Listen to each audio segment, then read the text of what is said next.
Okay. So the update, it's been a couple of weeks now. So I've taken the battery tray out. I've got to extend that cable there. I'm going to leave the program cable there because you can still put the programmer in there. But usually these things, once you program them once, they're kind of sweet. So, like that transition. So, I've been proactive and I have prepped the tray. Customer is using the Reaction 2S battery.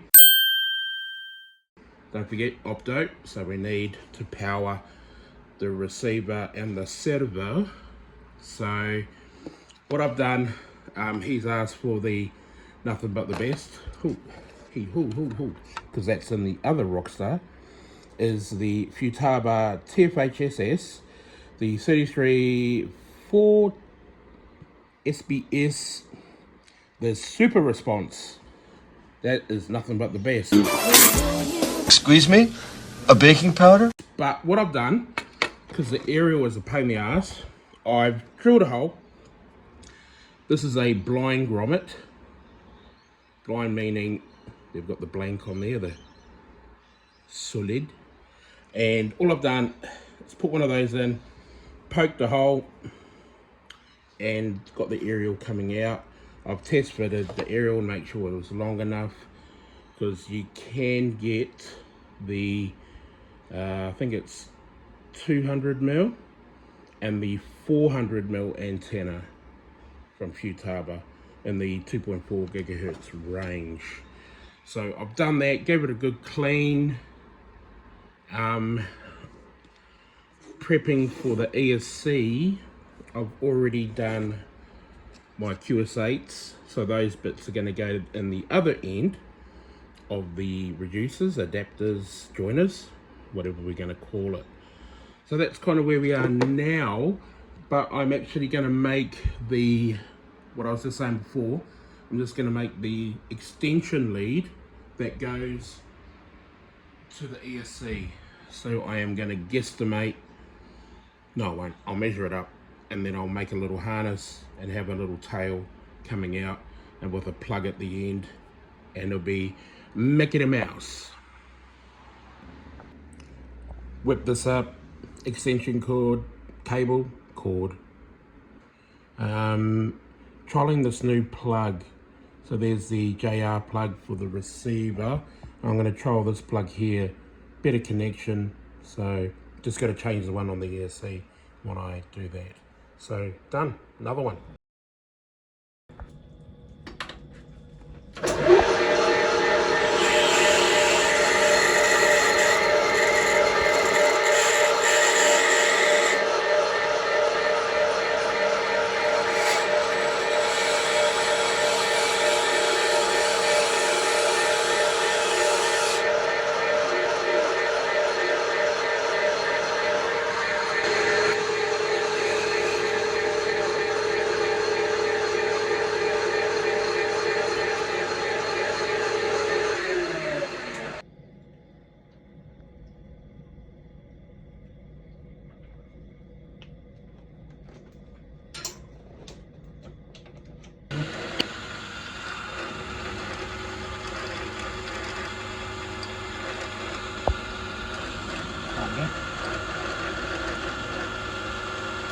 Ta-da! There we go. Thank you very much, Johnny Crash Racing. So 4mm ID, 8mm ID, and he's done a taper. And it was just easier to drill the holes. So two of voila. Okay, that was the easy bit, playing around with techniques. I tried the solder first, and then I settled on the blowtorch. So it's just, these ones were basically the same as like a bullet. You just heat it up, drop it in, put a little bit of solder around. The next time I would probably increase the ID to 5.5 mil, just to make it a lot easier, and you put a bead of solder inside, which will take easier. And then also I put some solder down through there and then just heated it up the blowtorch. And all that marring is from the vice grips, because man, it got hot, super hot. And I'd assume it's because of the size of these as well. So I think heat dissipation isn't going to be an issue on these. I'm not too sure on their wall thickness, but what I might do now is drill straight through these. So there's another hole on the other side, so I can get both sides of the cable when I'm mounting the solder, because these ones are going to be the tricky ones. So we'll see how this goes, but so far they're doing its job. Here we go. That's just all flux. That took a bit. Try to clean it up. I'll probably grind all this off. You know, you don't need to, but you know. So that's all flux there. But man, that took a lot of heat. A lot of heat. So it's been like an hour, and yeah, it's cooling down. So that was good. Got the heat shrink on. Didn't get affected by the heat. So I'll heat shrink this up. Show you what it looks like. There you go. Look at that. A lot cleaner look, isn't it? Compared to, oh, man, I wouldn't. Splicing that cable onto those two, trying to wrap it around. I mean, if you're going to do a join, you want to do it properly. I didn't clean that up, by the way, because I just wanted to see how the heat shrink went. But really happy with that. You gotta, don't forget to put the heat shrink on pre, so the last thing you want to do is having to probably desolder these to put it on. But there we go. Not bad for a first look. A few little tweaks in the design, but I don't think JCR, we would bring it out. If you guys are after one, you just go to a local machinist. I'm sure you got a mate who's a machinist, got a mill or a lathe or something, a lathe, then he could pump one out. You know, end of the day, it's a solid connection, so I'm really happy with that. So yeah, and with the scale, 8 gauge, 6 gauge, or even 10 gauge, it's the same principle. So happy. Next one. It's done. I forgot to record the outcome of that, but look at that. Perfect. Well, for a first go anyway. But to make these things work, the flyers, they just really, you know, out of the box, they just don't look good. So I've got to change that plug, the JR plug, over to that other plug. What is it? It's an, hold on, I'm gonna have a look here. This is where I got it from. AliExpress special. It would be this one, 3-pin SM. Never heard of that before. Oh, good old mate. So yeah, oh no, it might be a DuPont. No, I think it is a DuPont. I don't know, because I know, anyway, this is not a tutorial about bloody plugs.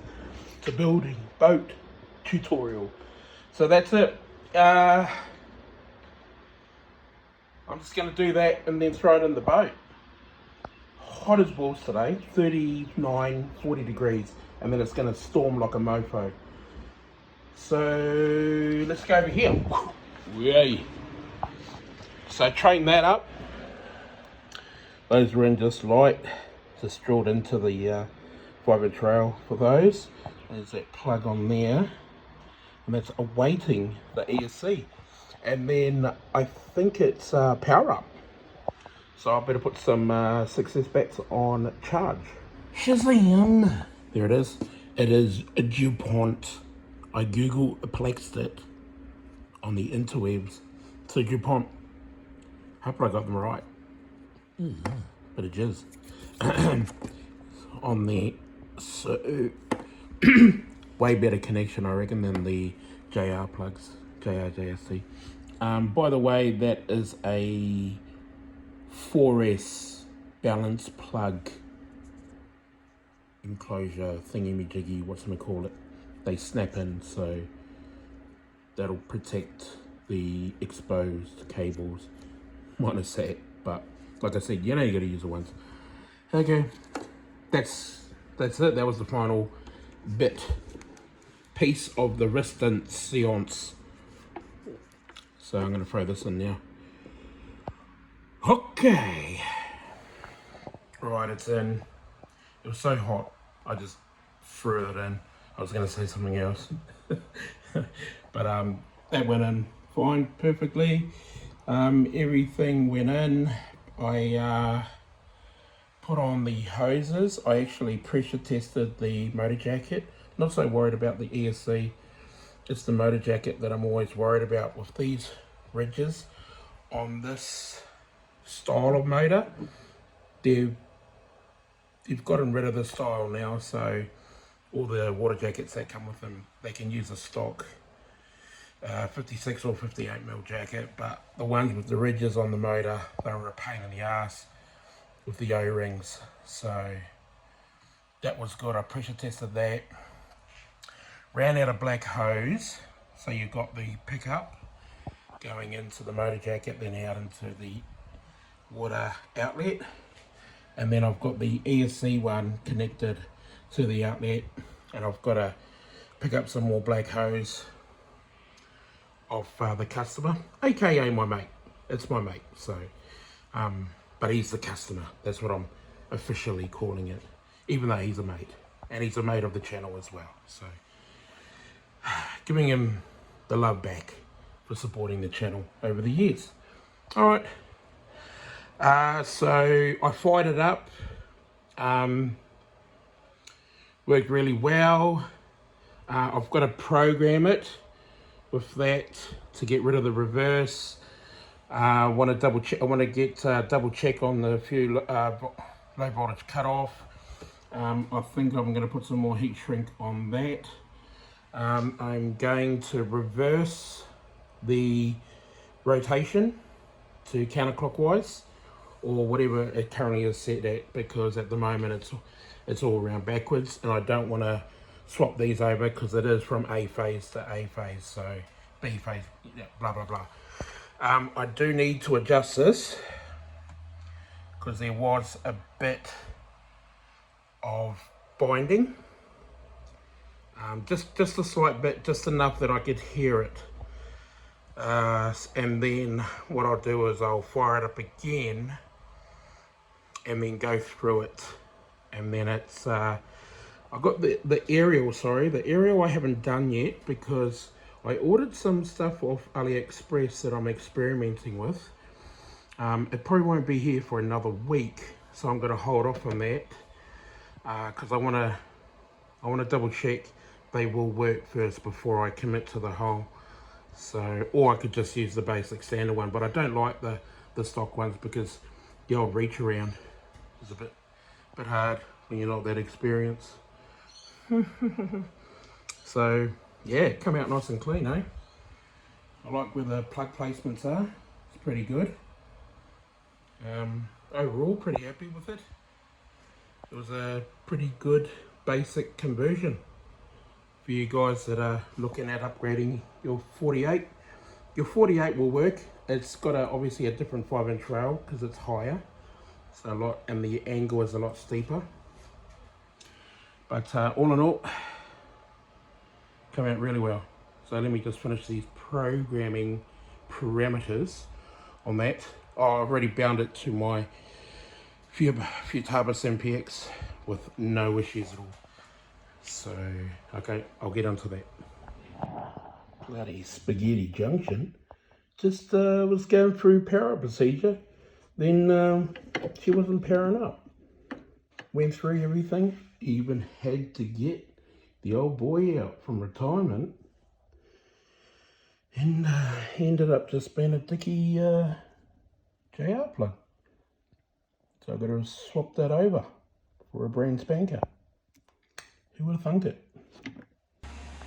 Another day, another bloody scorcher, 30 something, whatever. Not as bad the humidity, but boom! Replaced it, put the battery in, tidied it all up. It also feels like it's a dodgy switch as well.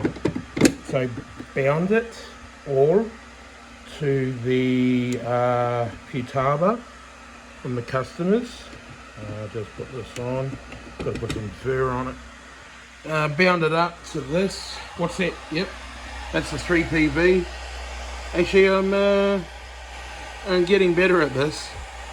It's a good intro, I suppose, into Futaba, the 3PV. Compared to the 4 and the 7 and the 10, this is like your, entry level. What's that noise?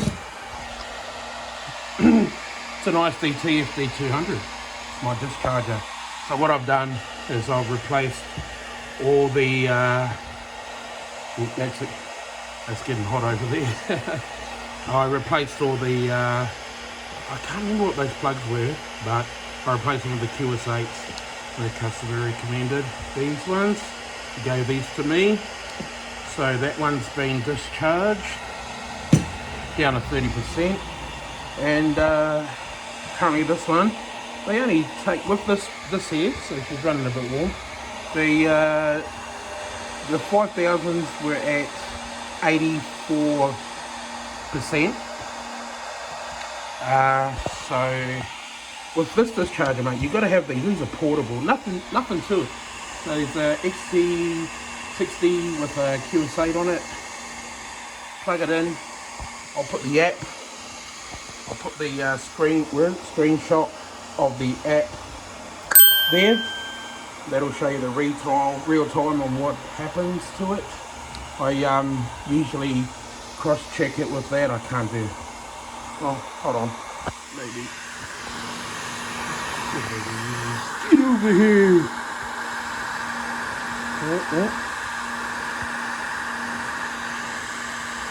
Oh, right one. Okay. So there you can see it's 30%. So what I'm going to do is I'm going to go on the app and stop because I'm pretty happy with that. That's a true reading. The app does tell you, but there is a bit of plus and minus 5%, so I like to use this. So there we go. That's what all that bloody noise is. I've got two more, but I think one is actually needs to be topped up. But we're nearly there. Here we go, powered up. I've done the programming. I've done soft start instead of medium. Turn the timing off. Done auto select on the voltage. So 12S. This is a 12S run. Customer's batteries. Running stock prop. Right. Let's go. Ready?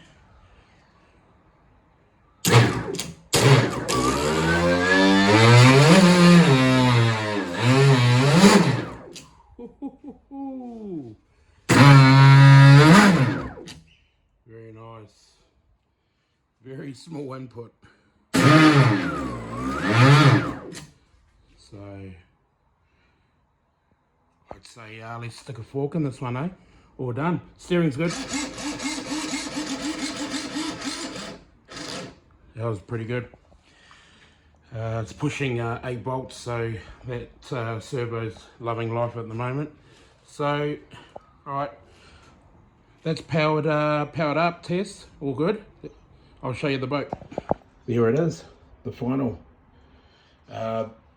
Still aerial, that's not a problem. But everything, all the hosing, so down there, top tip, put that one on first before you put that one on, because you got to spin it. But it's all been trained, all tested, pressure tested and water tested. Happy with the direction. Had to reverse flyer. Doesn't have a clockwise option for the motor. So trays nice and solid, good location, especially the plugs. Motor's going well. The oscillation you heard was the boat vibrating on the stand. But all in all, really happy with this build. Let's sum it up.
So that was it, really quick.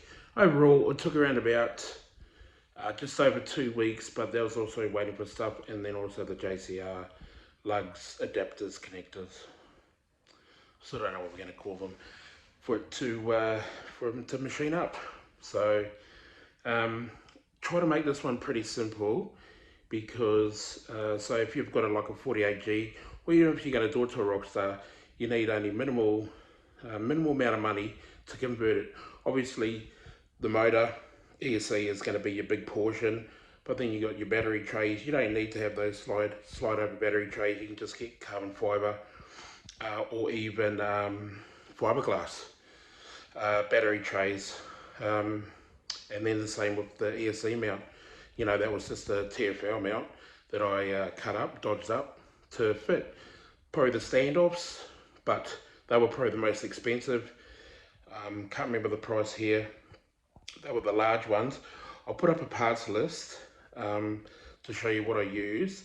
The ESC flyer was the 400 amp 3 to 12S version, but it was a really old one. So you can kind of hear it. You can kind of hear that start up. It was a bit jerky at the start. So compared to the ZTW seals, they have that like that VSD spool up.